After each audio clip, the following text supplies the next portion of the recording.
All right, let's do a very quick recap.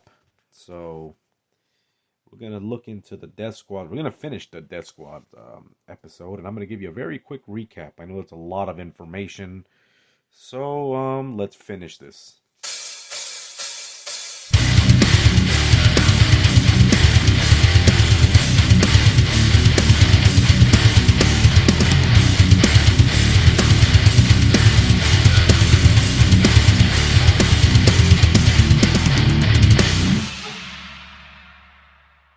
All right, here we go. So, when we last looked at this episode, I bombarded you guys with tons and tons of information. Gotta shut that door.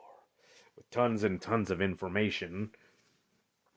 And I know there's a lot of numbers, a lot of dates, a lot of deep politics, but let's simplify it a bit because a lot of people out there, including myself sometimes, like, all right, you're vomiting out a lot of info.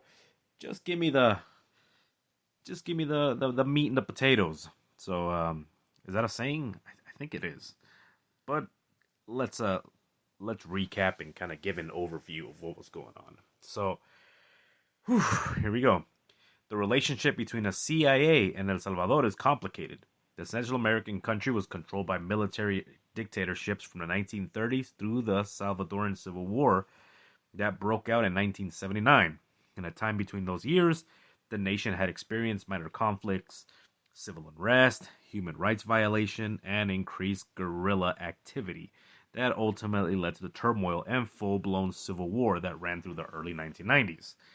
The Soviet Union and Fidel Castro Cuba backed the left-wing Farabundo Marti National Liberation Front, the FMLN, and ran a covert program that supplied it's estimated that it was 15,000 guerrilla rebels with 800 tons of modern arms and training, including a supply of Western manufacturers to cover up the source of the weaponry.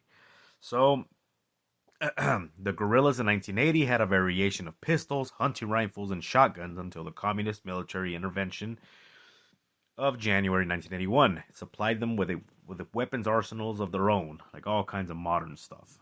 So, these guerrillas went from an uncoordinated militia to a heavily armed insurgency force overnight with a plethora, and yes, I'm using the word plethora, with a plethora of M60 machine guns, M79 grenade launchers, RPG-7 rocket launchers, M72 light anti-tank weapons, and various rifles, originally manufactured from Belgium, Germany, Israel, China, and the United States.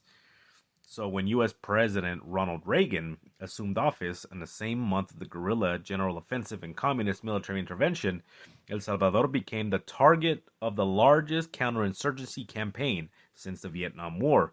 The U.S. had significant influence in Latin America, including training some of the most notorious dictators at the infamous School of the Americas.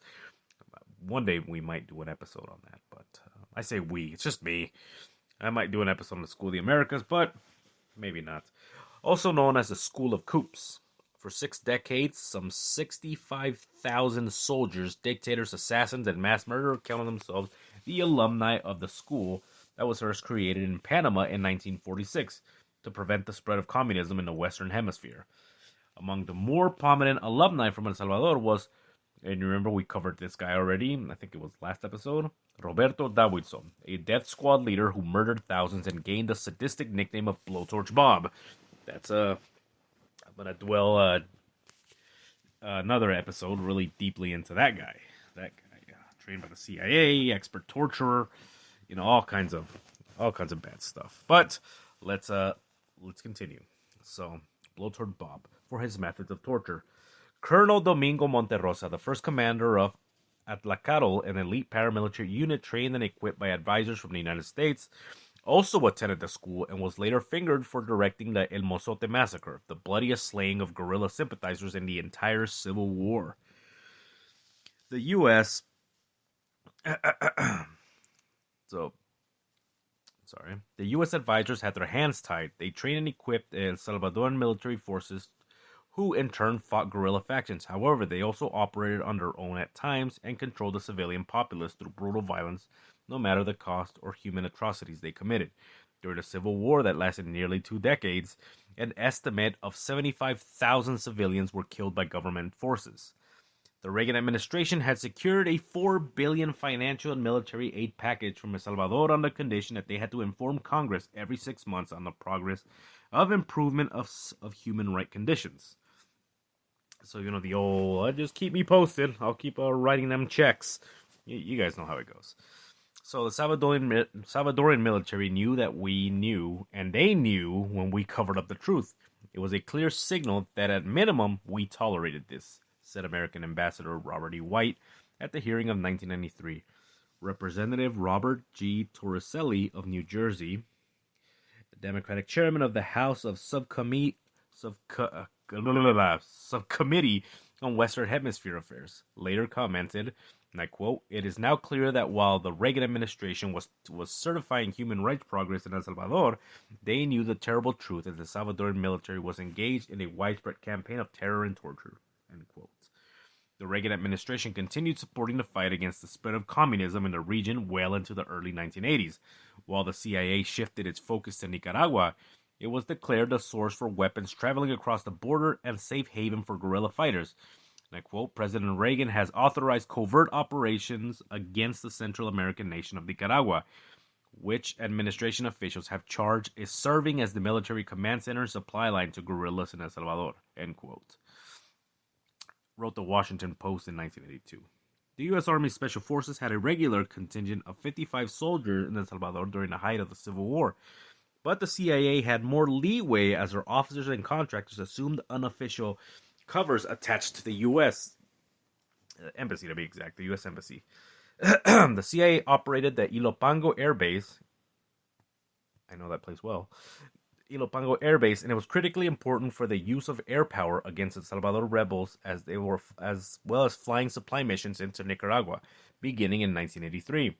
Their air capability increased from 10 helicopters to more than 60 helicopters, some C-47 cargo planes to at least 5 AC-47 gunships, some serious firepower there, and a fleet of 10 fighter jets and 12 helicopter gunships for air support missions. Felix Rodriguez, a Cuban native, was known in El Salvador under the alias of Max Gomez. Rodriguez was a legendary paramilitary operations officer in the CIA who was involved in the failed Bay of Pigs invasion as a member of the Brigade 2506. He also helped capture Che Guevara in Bolivia and later served in Vietnam with the Provincial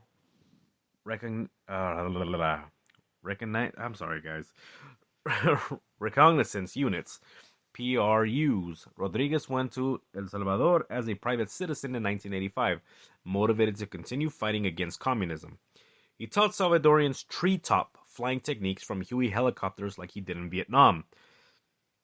By experience in Vietnam, we found out that by going extremely close to the ground, the guerrilla is not able to determine from what direction you are coming, Rodriguez told 60 Minutes. From the time they see you, they don't have many time to shoot you. U.S. Marine Lieutenant Colonel Oliver North eventually recruited Rodriguez to participate in an illegal Iran-contra resupply operation into Nicaragua. Congress had signed the Boland Amendment into law, which banned humanitarian aid to the Contras, or anti-Sandinista guerrillas. In 1984, however, the Reagan administration established a private aid network using old, deteriorating airplanes behind Congress's back. Some sneaky stuff there. I'm like, you know what? Tell anybody. People hate it when I whisper. They're like, it's creepy. I feel like he's right behind me. So I'm gonna keep doing it. However, the Reagan administration established a private aid network. Blah blah blah. I already read that. I'm sorry, guys. My notes here are all mixed up. So, anyways, behind Congress back, the planes were equipped with fuzzbusters purchased from Radio Shack, a far cry from the state-of-the-art radar typically found inside the CIA aircraft. The operation was doomed from the start and faced Soviet-made anti-aircraft that Nicaraguan rebels employed against them. On October 5th, 1986, Eugene Hassenfuss, who worked to Corporate Air Services, a front for the Southern Air Transport, an air component of the CIA, parachuted safely from a C-123K cargo plane that had been shot down by a surface-to-air missile. The incident exploded through the press and exposed the Iran-Contra affair, which became one of the largest scandals of Reagan presidency. The Iran-contra affair involved the illegal sale of weapons to Iran through Israel to secure hostages held by Hezbollah militants in Lebanon. The money made from the sale of weapons supplied the funds for illegal Contras operating in Nicaragua. Hassan Fuss was the sole survivor and was captured 24 hours after evading Sandinista patrols. He was sentenced to 30 years in prison, but was later returned to the U.S. via spy swap. Several officials of the Reagan administration were convicted and indicted for their knowledge and actions in the aftermath of the scandal. However, in 1992, President George H.W. Bush pardoned them from further punishment. Peace talks ended, the Salvadoran Civil War in January 1992, and the CIA shadow wars were revealed to the world a short time later.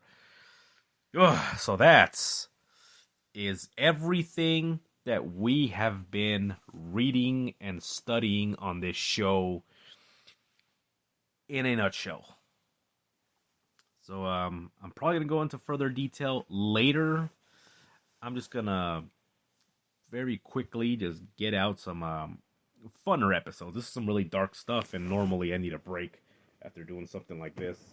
So we are going to go into just a couple conspiracies here and there, paranormal stuff. So coming up, I'm going to do an interview with the Pocatello Paranormal Research Team. They're always a fun group, my favorite ghost investigators or the paranormal investigators. So I will probably do that this weekend, so it will be released next week. So that's it, guys. So you guys just learned 2 decades of Civil War and secret CIA operations in less than 12 minutes. We now have t-shirts, mugs, and all that kind of stuff. I'll put a link on the YouTube channel so you guys can check that out. So yeah, if you guys like the show, like and subscribe. If you guys are watching on YouTube, if you guys are listening to it on Spreaker, go ahead and definitely spread the word. We're on Spotify, so check it out on Spotify. I don't know what you can do on Spotify. I think you can just listen. I don't know. I'm not too sure. But anyways, that's it, guys. And remember that just because you're paranoid doesn't mean they're not after you.